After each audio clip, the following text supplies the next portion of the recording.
Hi everybody, how's it going? Welcome back to Daily Endeavours for Saturday the 13th of September.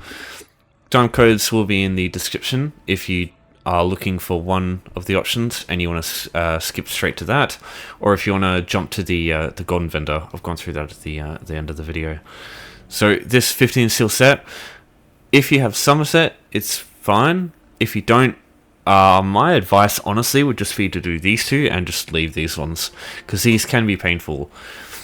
This one here is dependent on the time of day. If it's busy in Cyrodiil, this will probably be okay, but it will likely take some time. Arenas will definitely be the worst option. There's no debate about that, I think. But yeah, I'll just start with casting with skill styles, because daily quests and jury crafting, these can kind of be done as synonymously, both at the same time. Yeah, I'll start with skill styles because you can kind of, I want to talk about this first because you can do this kind of while you do the rest of the stuff. It depends a bit though. I'll explain when I talk about it. So there are two skill styles I suggest over anything else because of how easy they are to get. The way to know if you have a skill style is there'll be an icon that shows up like this around certain skills. This indicates that these skills can have skill styles, and you have to unlock them. So Orchid Purple, this is gained by completing the second era of scribing, which is the first quest, in the scribing quest line. It takes a few minutes, it's very quick, and yeah, you'll have access to Orchid Purple once you do this, and everybody has soul traps, so it's easy to get. The next best option, a better option, but it takes a little bit longer to get, is Soothing Blue of Vigor. So Vigor itself, you can get just by completing the tutorial for Cyrodiil, so it's very easy to get, and you get the blue version by completing the Wing of the Netch, which is one of the third quests for the scribing skill line. It takes about an hour to get there, maybe more, depending on how quickly you can go do it.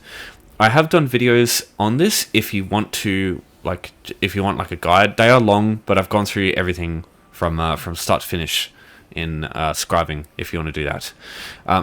It is going to be, that time will be, obviously some of the other options will be quicker right now, but it's a one-time thing, and then once you've done it, you've got access to this from then on, and from this point, you can literally do this in 60 seconds. And there's no requirements other than just having the skill, and in this case, you've got it. So, something else I think is important to mention is there is a training room in the Scholarium, which is what you unlock once you get into the scribing quest line. This room here has some target dummies. So the biggest problem with Soul Trap, and the reason I don't like it as much as Vigor, is you need a target, whereas Vigor you don't. You can just cast it wherever. So what you need in that case is just come into this room when you use Soul Trap, and that way you can just cast it on one of the things here 10 times, and that's it. Meanwhile, with Vigor, while you're running around doing the daily quest, or when you're just running off to do jury crafting, while you're running you can just cast Vigor a bunch of times on the way there. Or, if you want to do the daily quests the other ways, there's certain quests you can quickly run around and do stuff, you can cast Soul Trap or Vigor while you're doing that stuff on just a bunch of enemies or in a dungeon. I'll explain that when I get to it, but yeah. There is a bit of running around there, and that's just the way you can multitask while you do this stuff. So yeah, there is that option too. Yeah, very very easy one to do, and that's what I mean. Once you've completed that quest line once, from that point it's one of the quickest ones to do in the game. So if you want to start the scribing quest line, you find it in Westfield. Now this is a base game option. I know that the quest giver, if you've got Gold Road, is here. I don't know where you go if you haven't got Gold Road, because they've recently made it base game, but there's no information anywhere to describe how to get there if you don't have Gold Road. If I knew, I'd tell you, but I don't, sadly. So yeah, if anyone knows where you actually have to go, let me know. That'd be handy.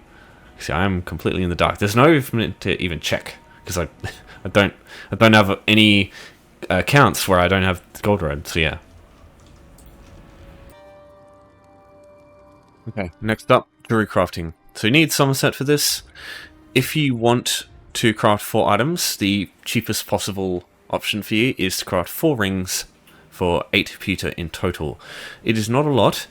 If you go and mine 10 pewter, like 10 pewter dust in the wild, you will refine... You refine 10 at a time, and you refine anywhere between 7 and 10. Now, even if you get 7 and it's not enough, if you craft 3 rings and then deconstruct those, you'll get some pewter back. And that way, you'll probably be able to craft 4, even if you don't refine enough for 8. So yeah, that's fine. Now, that being said, I do recommend that you look at doing a writ, because right now, with the daily quest, a writ counts for this. So I'm going to talk about daily writs at the same time, or daily quests.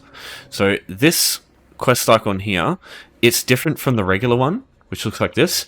Anything that has this icon here is a daily quest.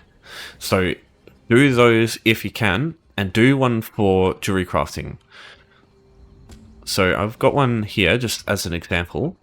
So all you do for jewelry crafting rings is you just have to craft a bunch of jewelry items. In this case, I need 3 platinum rings. That requires platinum, obviously, but if you don't have jewelry crafting leveled up, you can just get like other ones. You get pewter ones, you get anything in between. Now, pewter will be the best. I think I personally find it's easier doing pewter or platinum or better, because I find pewter and platinum to be the most abundant on guild stores, which is kind of where you're going to usually get most of your stuff for this, if you want to do it. The quest giver for the certification to start jewelry crafting Writ, you'll find him here in Eleanor in Summerset. Right here, Eleanor down here. Now, you don't start with this Vateshran naturally, you start with this one. So what you want to do in that case, if you don't have, if you don't want to travel all this way here to get to him, use home tours, go to browse homes, look for Eleanor Crest Townhouse, which can be found here. Travel into one of these houses, just as long as it's not the preview one. If you've got yours, it's even better. But if you have your own, you're probably not watching this video. If you travel to someone else's house, it's free. And if you leave through the front door at that point, you'll get taken here. And it's just go down here, and then easy access to Valerian from here. And that's even more convenient because the Writ board to start doing writs is right here. The jewelry crafting writs can be claimed here, and then the jewelry crafting station is right here. So there's a lot of stuff here that's good if you want to get started with daily writs. Summerset and Eleanor is like one of the better places for doing writs, just because everything is like right next to you. So the whole crafting set is here, and then the hand-in location's over here, so it's very convenient. Vivek City is usually the one everyone goes to though, because everything's outdoors and like close together, and the hand-in location's very close too. I usually use Addon myself though, because yeah, I like Addon and I've grown to be used to it now. So for getting access to jewelry crafting materials through guild stores, which is going to be the quickest way to acquire some if you want to do some writs, you look through materials, jewelry crafting, and then go material here. You don't want to go rough stuff just because it's way more expensive, and yeah, you don't get a full stack of ounce if you do that either. You will get some upgrade materials, but yeah, it's very expensive doing it that way. Yeah, pewter ounce.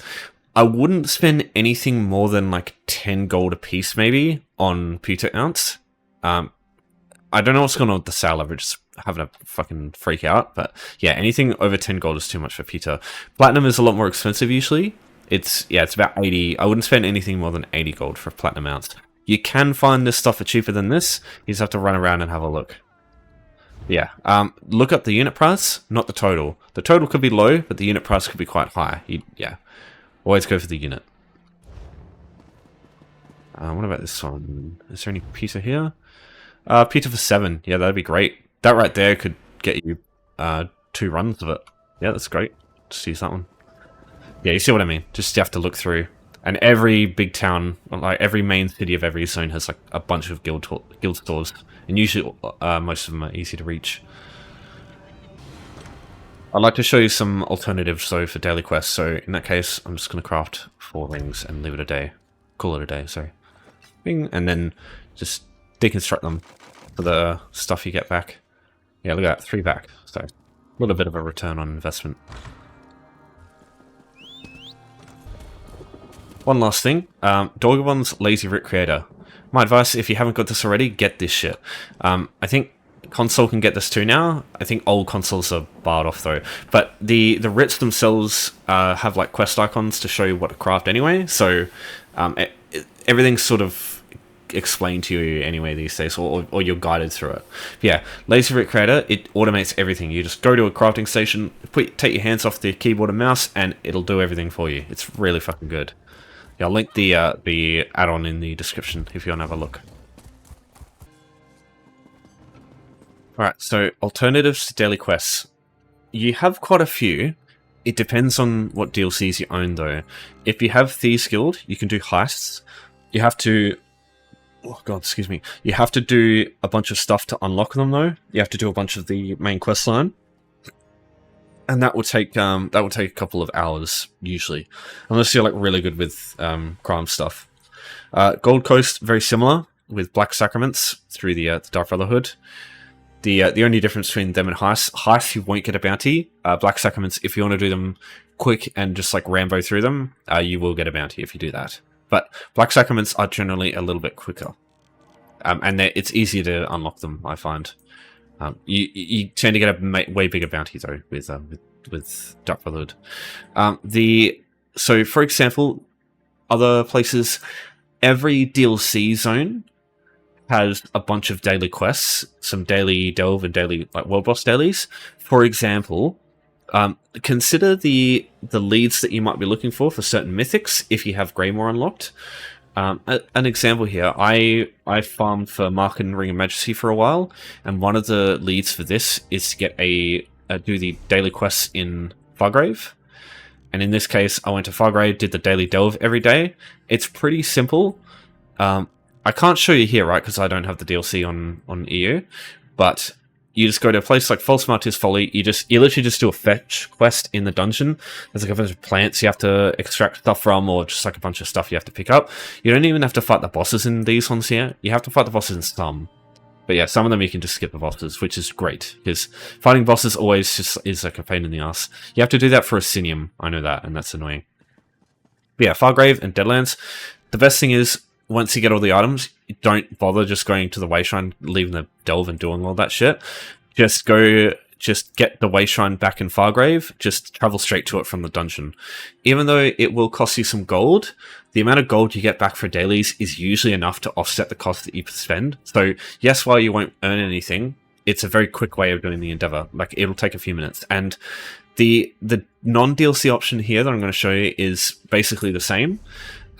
You've got the Wayshrine here, but you can also, if you invest about, I think it's like 13 grand or something for Flaming Nyx Deluxe Garay right here, you can use this to travel there for free, so you can keep your gold. So that's what I recommend. You can do the same thing in the other capitals. This is where you find your Mage's Guild and Fighter's Guild dailies. But Grightwood, you have to go inside the tree, and it's like you can't mount in there, so I find it slower. And Stormhaven, the house that you can get, while it is still pretty close, Gardener House is fucking expensive. It's like hundreds of thousands of gold to buy. Whereas Flaming Nyx, it's 10 grand. So yeah, it's much cheaper. So this is the Mage's Guild Daily, the one I'd recommend you do. But you also have the Fighter's Guild Daily. If you get Mage's Guild in a shit place, like Rivenspire is pretty good. But say you get one in Reaper's March, is probably my least favorite. This is assuming you don't have the Wayshrines. If you've already got the Wayshrines, fucking easy, fucking super simple. But if you don't have the Wayshrines, there are things you can do, and I'll show you what you want to do. But Fighter's Guild, instead of just finding an item in a public dungeon, you just have to do one dolmen. It can be any dolmen in the specific zone, in this case Addon. That'd be great. Addon's fucking perfect. Yeah, one of these three here. They're all close to a Wayshrine, so it's very easy. And dolmens, it's not like if you do it, other people miss out. Everybody gets the dolmen completion if it's done. So yeah, this is very easy, this one. But some dolmens are painful, and there's only one dolmen up at a time. For example, if you get the ones at Stormhaven, Alcair dolmen is out in the fucking ocean, so trying to get here to do this one takes way longer than doing one in Addon, for example. Yeah. Instead, I'm going to show you the Mage's Guild one, which is the one I personally use a lot. Especially since, you know how we were talking about healing with Scribe skills the other day? With Banner Bearer, and how you can just AFK with that shit? Immobilize, you get this through doing Mage's Guild daily quests. So yeah, this stuff here, this is how you get this. So there's a lot of good stuff worth from doing this quest here. So firstly, we're just going to... So you can go to the Vateshran and travel there if you already have all the Vateshrans in the game. But let me show you what to do if... So this one here, normally you have to start from here, or you have to start from the boat swing over here, and that's pretty quick. But let me show you home tours. This shit's so helpful. So Ravenhurst, it's the same as when I was talking about doing the Writ certification. So we've got Obsidian Scar. If you get a public dungeon that you're not close to at any of your Vateshrans, what you want to do is look up a thing on unofficial Elder Scrolls pages. It's called Player Housing. So I'll link this in the description as well for you to peruse. What you want to do is go Control F or find. I don't know if you can do this on phone, but just look up the zone. So in this case, you've got Rivenspire, and you can see Ravenhurst here. If you right-click this and open up the map, it'll show you where it is. And if you notice, it's right next to the public dungeon over here. Yep, need to wait for all the... Come on, load everything. What do you need to load? What are you doing? There we go. All right, so Obsidian Scar, it's right there. So what we'll do now, it's like, oh, okay. So now we go home tours, browse homes, go down to R, look for Ravenhurst. Here it is. And we just travel there. So if you have your own Ravenhurst, it's great. You can use that, but it's expensive doing that. You can't use the house preview. What you need to do is travel to somebody else's version of Ravenhurst for it to work properly. Unless you have your own, obviously. But so we'll wait for the loading screen to go through. Once you get into the house, just turn around and go out the front door. And what this does is it brings you straight to Rivenspire. So you don't have to go through finding boat swains or getting someone to take you here. You can just get here on your own just fine. So now it's just over here, so that's where we're headed.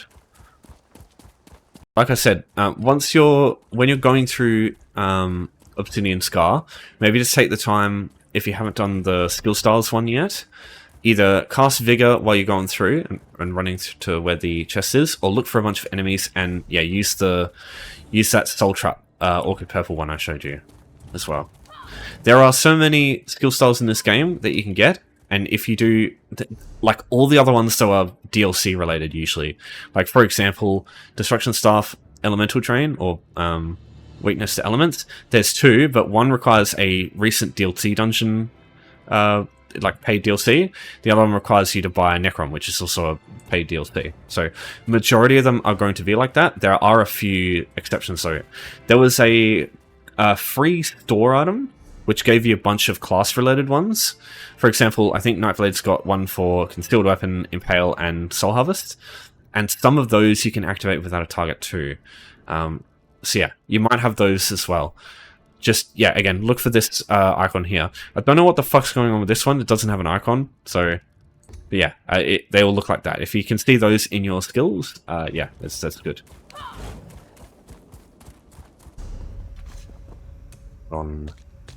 This setup I have, this is like a permacloak build. So I run Vigor, Siphoning Attacks, Siphoning Strikes, and Cloak. And with Siphoning Strikes, you can keep getting your magic back in Cloak. And then when you Vigor, you get your health back, and then you Cloak again immediately, and you can keep Vigor, keep Siphoning Strike, spamming, keep your magicka full.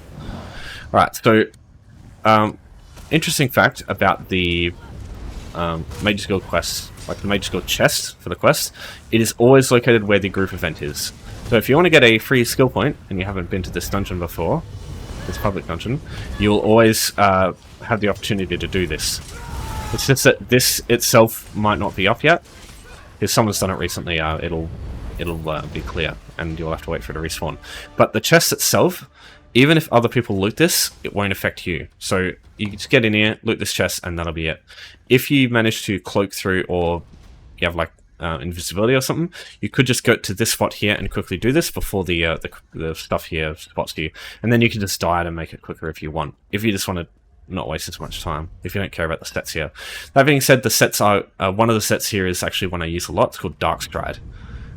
In this place specifically, though, not most of the other public dungeons won't have any sets I'd recommend keeping. All right, so now that we've done that, just head to Flaming Nyx Deluxe Grey, as I was saying, or use the Vateshran to spend some gold. If you don't want to do either of those, just let the enemies around you kill you. Warp to Vateshran, it'll take you straight to the entrance of the dungeon, and you can just exit that way. Yeah, Flaming Nyx is the GOAT for this one.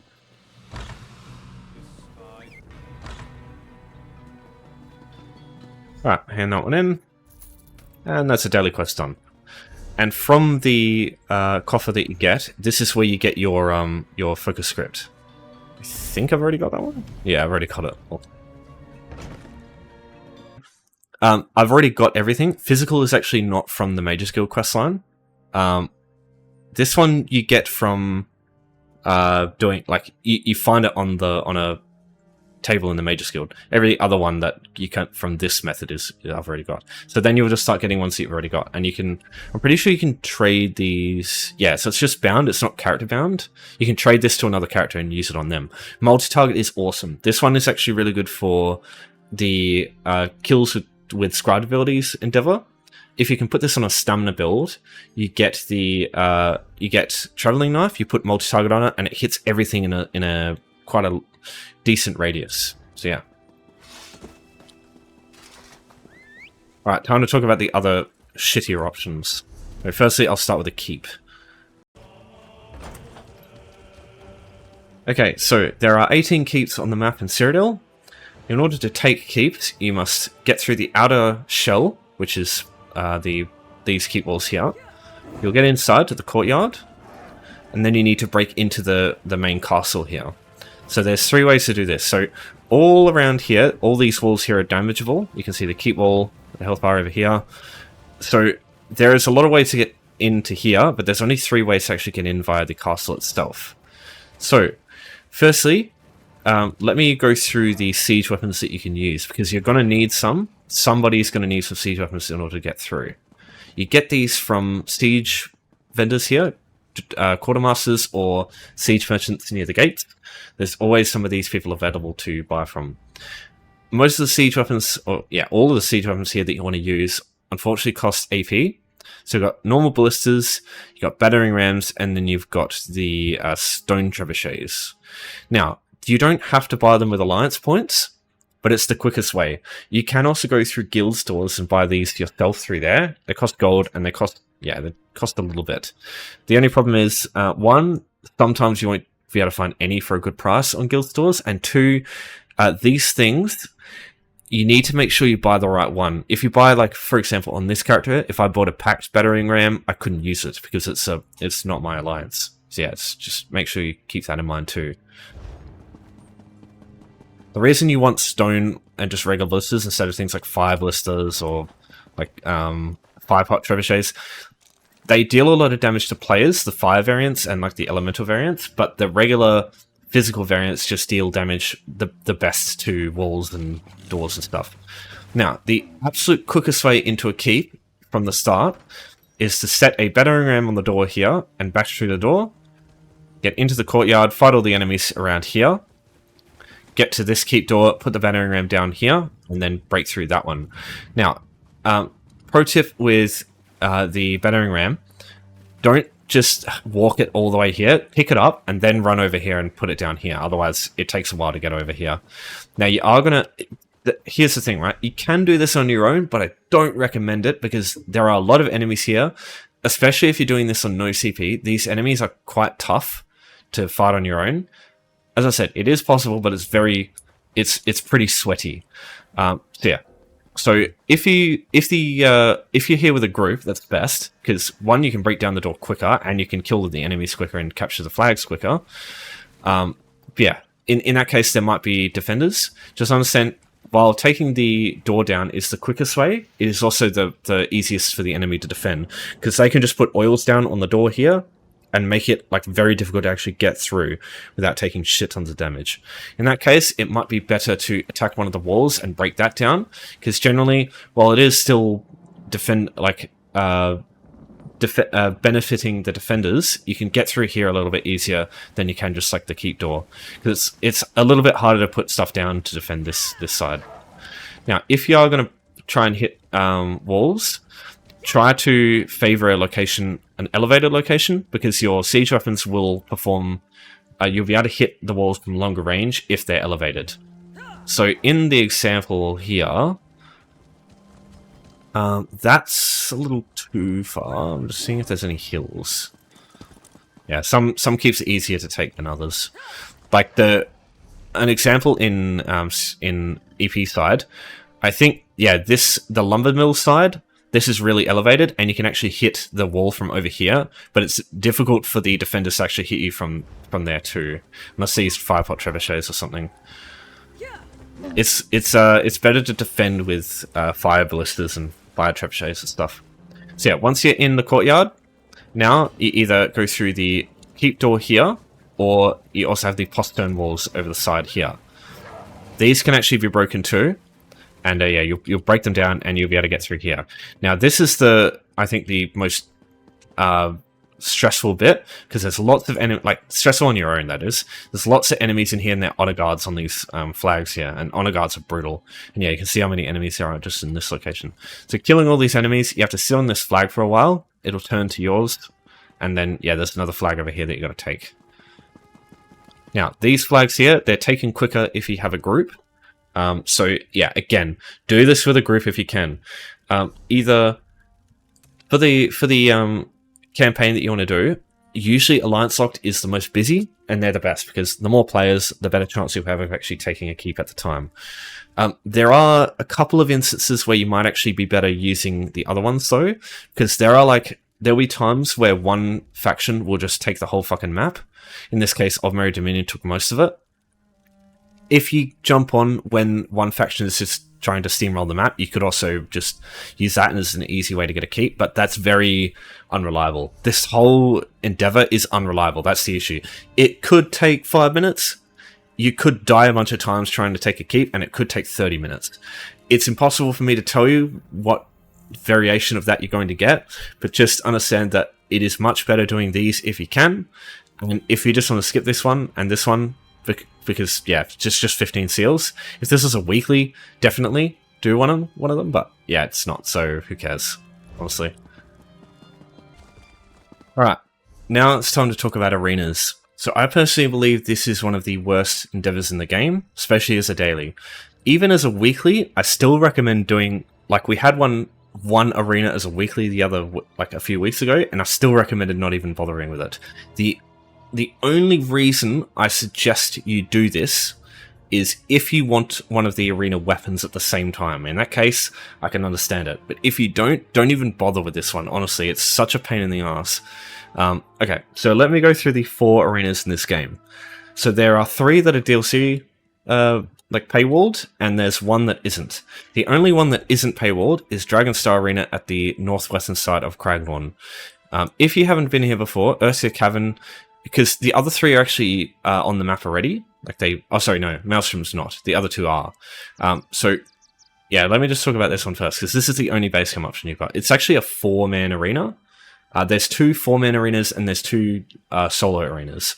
So, yeah, quickest way to get here is Ursia Cavern, and you just travel up here to get here for the first time. Now, Dragonstar Arena, you can do this on your own, but it is rough, and it is fucking long. So let me just show you this real quick. Yes, it is veteran. I understand that. So it's different. Veteran is usually much longer anyway. But the world record for veteran with 4 people is 31 minutes. Okay, you are not going to be able to do world record pace on your own. And yes, I understand that it's a normal, but that amount of time for doing a single endeavor is fucking unacceptable. And the thing is, that's about the amount of time you'll take doing things like Maelstrom, which are the other arenas. So yeah, that's why I suggest not even bothering with this one. 15 seals for like 30 minutes to an hour of work is fucking unacceptable, considering the other options you usually have available to you. So yeah, Dragonstar Arena, that's the only base game one.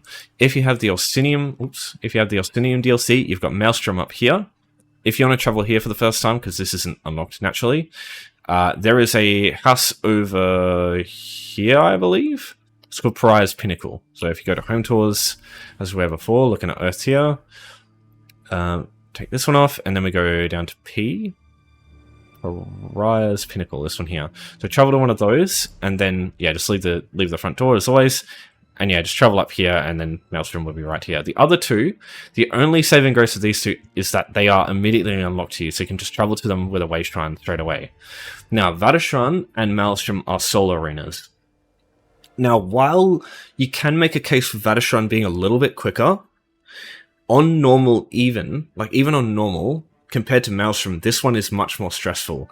There are insta-kill mechanics compared to Maelstrom where there's basically none. And on the final boss takes it takes a while, even on normal, and if you die at any point during that fight, you start from the beginning of that fight. The Maelstrom Arena fight for the final boss is nowhere near as long, and while the stages are, the actual when you die, you respawn and you're back at the exactly where that part, essentially. Vateshran, you're not. And you can also save your progress in Maelstrom and do half of it in 1 hour and then half of it in the rest. Whereas this, you have to do the whole thing at once. So yeah, Vateshran requires Markoth as a DLC, and then the other option, which I don't even bother looking at, or don't even suggest looking at, is Blackrose Prison. This is a 4-man arena, and it is without a doubt the hardest of the 4. So yeah, I don't suggest bothering with that one. Now, what are the weapons that you probably want to look at? Maelstrom is likely going to be the best to choose from, because you've got the Maelstrom Staff, which is great, the Maelstrom Destructive Staff, the Maelstrom Resto is pretty good, the Greatsword's pretty good, the Bow's really good, the other stuff isn't great, but yeah, there's a lot here that is very good in damage builds, and maybe like a healer build, maybe in Cyrodiil, I'm not sure. It's been a while since I think anyone's really used Precise Regen much. But yeah. For Vateshran, the Sword and Board is really good. Void Bash is great because when you bash, you pull all the enemies in. And I'm pretty sure that causes them to get taunted as well now. Because I'm pretty sure pools now are a taunt. So yeah, great. This is awesome. But that's kind of the only really, really great Vateshran set, or Vateshran weapon. Wrath of Elements is interesting. Wrath of Elements and Frenzy of Momentum used to get... these two were used in PvP a lot, especially in Battlegrounds, but I don't know if they are anymore. For Dragonstar, the Restoration Staff is still possibly one of the best items in the game, and is still used a lot in Trials. Caustic Arrow is pretty good. Destructive Impact also pretty good. Used to be great on the Ice Staff Warden builds back in the day. I don't know if it is anymore though. Sting Slashes is actually one I still use on Adania today. So yeah, but it's not that interesting anymore, I guess. Puncturing Remedy, a very no-brain, easy mode tanking arena set, because you just taunt and heal a bunch, and you can just keep spam healing with taunt. So yeah, and then as far as Black Rose goes, I think the Restoration Staff is pretty good. Spectral Cloak is pretty good too. But I think, yeah, you used to be able to use this out of combat, so whereas you can't anymore. So yeah, yeah, you can have a look at this stuff if you want. I'm pretty sure Wild Impulse is also okay. But yeah, mainly for Minder's Ward. Minder's Ward's really good. Okay, so I have a run-through of Maelstrom and of Vateshran. I will link those both in the description, but because I don't want this video coming out at fucking 12 PM, because I've done full Maelstrom and Vateshran runs for the daily in the video before, and they've taken fucking years to upload. So I don't want that. This is going to take up ages to upload anyway. So yeah, I'm just going to leave it there, and I'll link those in the description if you want to watch them. I did the thing from basically start to end. So yeah, I haven't done one for Dragonstar. I don't think I will, just on the basis that they're not meant to be done solo. And yeah, doing fucking Bane of Cells 2 the other day, that really turned me off trying to do group shit solo. It's because I'm fucking broken shit these days. Anyway, so I'll leave it there, and we'll just run over to Golden Vendor for now. But yeah, those will be in the description if you want to have a look at them. Alright, taking a look at the Golden Vendor now. We've got 2 shoulders. We've got Chokethorn and more of the Infernal. Now, I assume most people know how I feel at this point about shoulders. I never think it's worth it because every shoulder in the game, regardless of which DLCs you own, they're always available from Undaunted vendors through the keys at any point. The helms are not sometimes, but yeah, these just get these through keys. I think it's much more worth it. That being said, Chokethorn is a good healing set. It's a single target, really high heal over time. Just applies whenever you heal people, basically. Yeah, really good for basically making sure one person does not die. I think it's better for PvP, where like people bursting someone down is going to be much more prevalent. But yeah, it's just a good set. Because it can also work if you basically don't want to die every 10 seconds in solo play. You can also get this too, because healing ability with a cost, you can also just heal yourself with like Vigor or something, and it'll apply this. And yeah, at that point, Vigor plus this, it's like, unless you get hit by an insta-kill, like, you are not dying. That is so much healing. More of the Infernal. This is, I think, one of the best heavy attack build, like sorcerer heavy attack build, Daedric Prey sets to use, like monster sets, because Daedric Prey, the sorcerer skill, the Morph of Curse, this increases the damage of all pets, and the more of the Infernal counts for the extra 50% damage. So that really roids out the damage that can do. So yeah, great for heavy attack builds, sorcerers with things like Sergeants and Deadly. Really good. But yeah, Banished Souls 2 is where this comes from, and Elden Hollow 1. Elden Hollow 1's really easy, so again, like, not really that difficult to do that. And Banished Souls 2, it is bugged. The orb things that you get sent up into the air with, you get trapped on the ceiling for a while, and you basically just like can't move. But the dungeons are very old and outdated, and yeah, two high level damage dealers could just do that shit in a few minutes. So yeah, usually it's fine. Alright, so now the Jury. Defiled Dragon. This is a trash set, but not in the way you think. It's great for trash packs, where it's more difficult applying Minor Breach in an area. Getting a set for that is actually pretty good.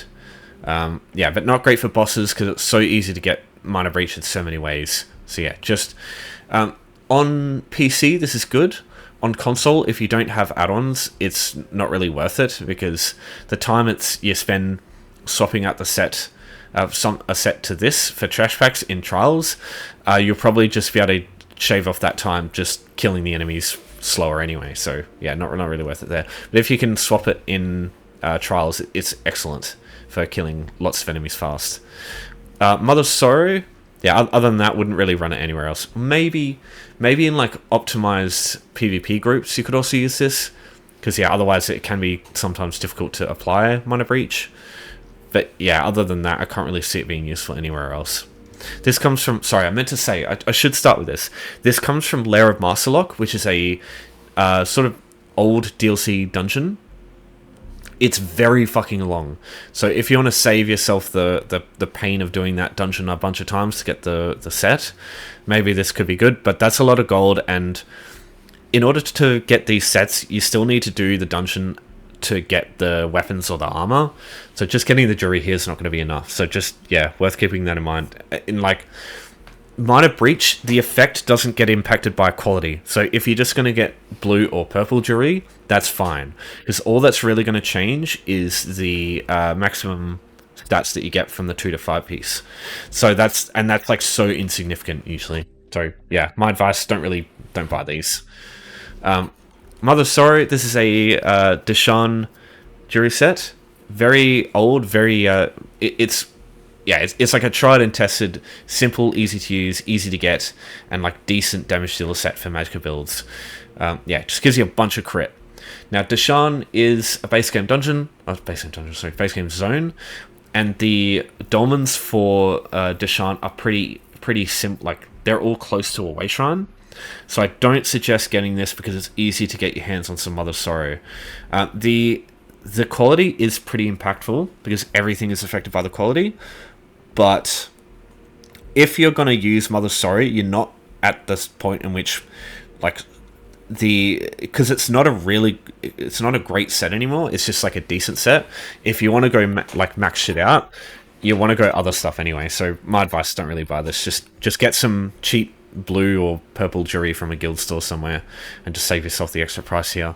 And you can upgrade the quality anyway if you really want to get that stuff. Because yeah, Summerset, right? Well, jewelry crafting, I should say. Yeah. It's good, but yeah, again, wouldn't buy it. Frostbite. So this has Warden / the ice skill line for necromancers written all over it. That being said, there was a part where they nerfed a lot of the Warden's like ice skill line and its use with this, but it's still pretty good, and especially with Minor Brittle. But yeah, again though, it's an overland set, and you can just buy this from guild stores anyway. And I need to go check something. I'm pretty sure the 5-piece isn't affected by quality. Let me go have a look, right? So let's see if there's any green stuff. Yeah, here we go. Yeah, so green quality, yes, the 2 to 4-piece again is affected by quality, but the 5-piece is not affected by quality. Even if you have green shit, it's the same. So my advice: don't fork out crazy amounts of gold for this. Just either buy some stuff from guild stores and save yourself the crazy price. And honestly, the effect isn't going to be that much different. Because yeah, the 5-piece is the main reason you're getting this, right? Yeah, really great for anything ice related. Unfortunately, ice as a damage source isn't great because it's sort of meant for support builds. Because yeah, ice staves are meant for tanking. Ice damage gives you a bunch of like supportive things, whereas fire increases the damage done. Lightning does some stuff that when you apply it with other effects increases the damage done. There are things that you get from using ice, but yeah, it's I don't think it's as useful for just general damage dealing as just running fire or shock for yourself. And in a group, your tanks and healers will be running that anyway. Running Minor Brittle for you. Yeah, probably don't get this one either for gold stuff. Savage Werewolf. This, yeah, it's great for werewolves because they don't really do much else aside from light attack. I mean, but it's good for... It's okay for regular builds anyway, but I feel like for regular builds themselves, there's just better options. And it does have a stamina recovery part, so that's not great for... And I mean, maximum stamina isn't great either for anything like damage related in this day and age.